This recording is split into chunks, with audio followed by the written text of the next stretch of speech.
Hey guys, Junkhound here. I just wanted to go ahead and show off the brand new campaign manager that I just made for Titanfall 2. All we got to do is just bring it up over here. It'll take a little bit of time to load up all the images if you're loading it for the first time. Just make sure that you have a Google account and you sign in on a just any old email address or whatever.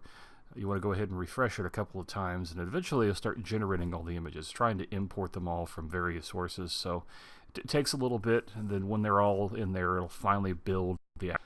Now, what this video is about is how to use this thing, because right out the gate, you're going to notice that all the functions are going to be disabled.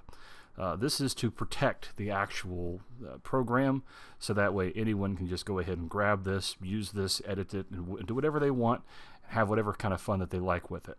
So this video is going to help you get started to let you know how to do that.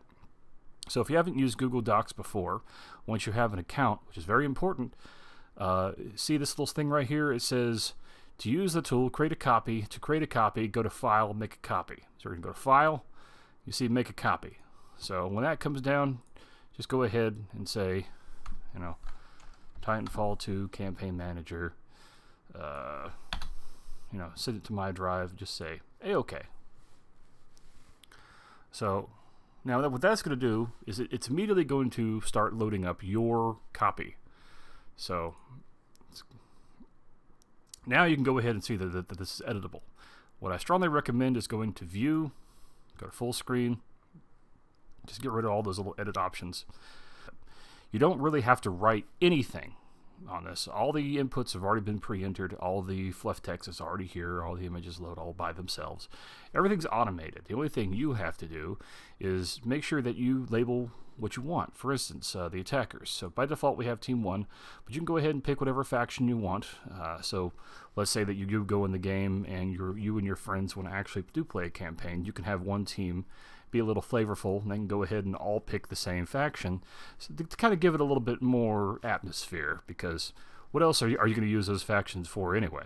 So let's say that you and your team, you want to play Vincent Dynamics, and you want to go up against, say, the Angel City Elite. So if you didn't see it, you'll notice that the text here, the flavor text, dynamically changes to whatever you choose here. So whatever the attackers are, they're going to be the attackers here, and defenders will be the defenders. So I strongly recommend reading this flavor text to you and your friends, just reading out loud before every other mission. You don't have to, it's optional. I just took the time to put it in there, and if you want to actually edit that and make your own stories, I can go ahead and show you a little bit later. So right now, you can say something pretty dramatic like, "A planet on the edge of the frontier has become a vital resource. It has been recently claimed by Angel City Elite. Vision Dynamics now seeks to take it, but upon approaching the planet, the Vision Dynamics ship takes heavy damage. Planetary defense controlled by..." You get the idea. So the whole point is just have fun with it. So go ahead and have fun with it. Say whatever you like. Once you actually get started, you don't have to keep the update score or anything. All you really need to do is focus on who won. So we're on the who won section. So let's say you're gonna go on the first map. Both teams just go into network mode and play Crash Site. Whoever's the outcome, is it going to be the attackers or the defenders? Go over here, click this little arrow here, bring the drop down. Let's say the attackers won. You'll see the score will automatically update.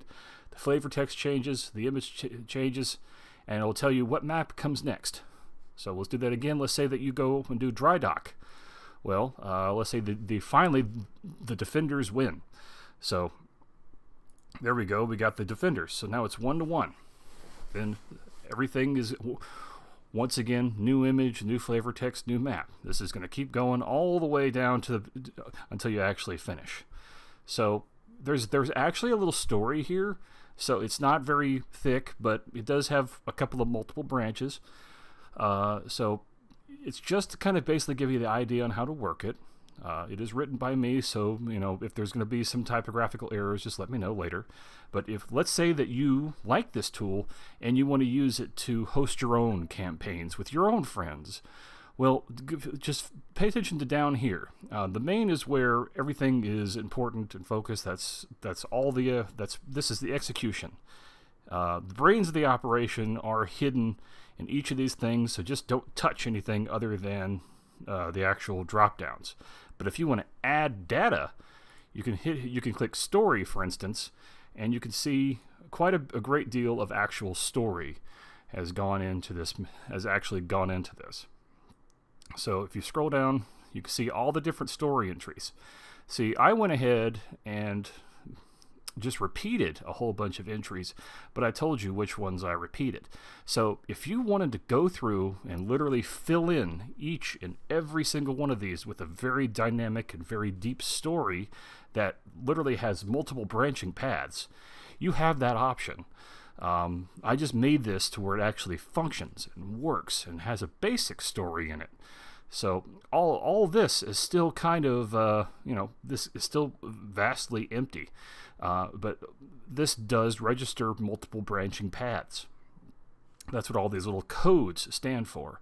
Every single one of these stories has a little code which will link to the actual front page. So you don't really have to worry about it. But if you ever want to see what these codes stand for, just know that A stands for attack, D stands for defense. So these codes are in relation to this right here. So these A's and D's. So let's say, for example, we wanted to have this D-A-A-A-D. So Angel City Elite thwarted. Okay. So that's going to be D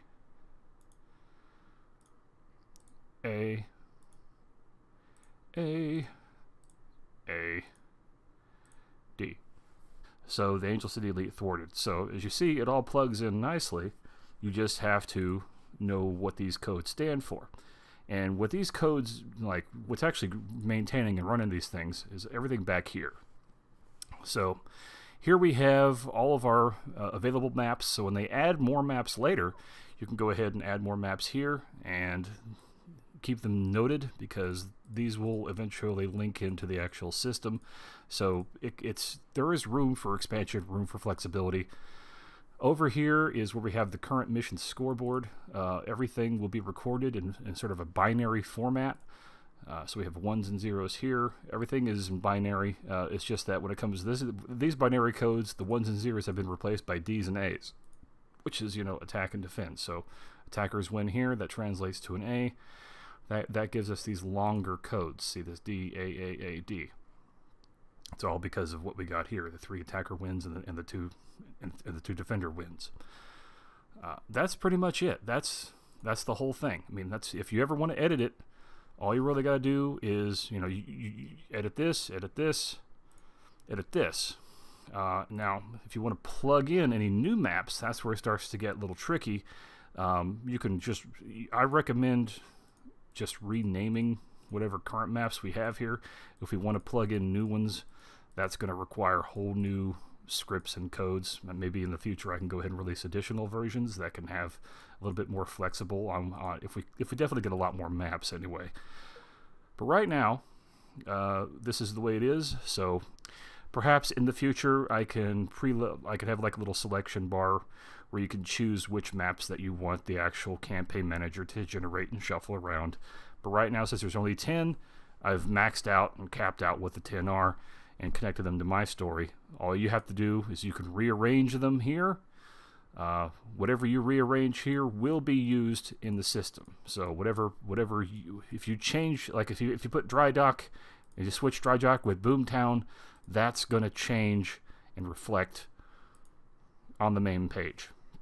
It's going to affect this list right here because this is where it pulls from. Any kind of story stuff, as I said, just go down to story, fill in that here.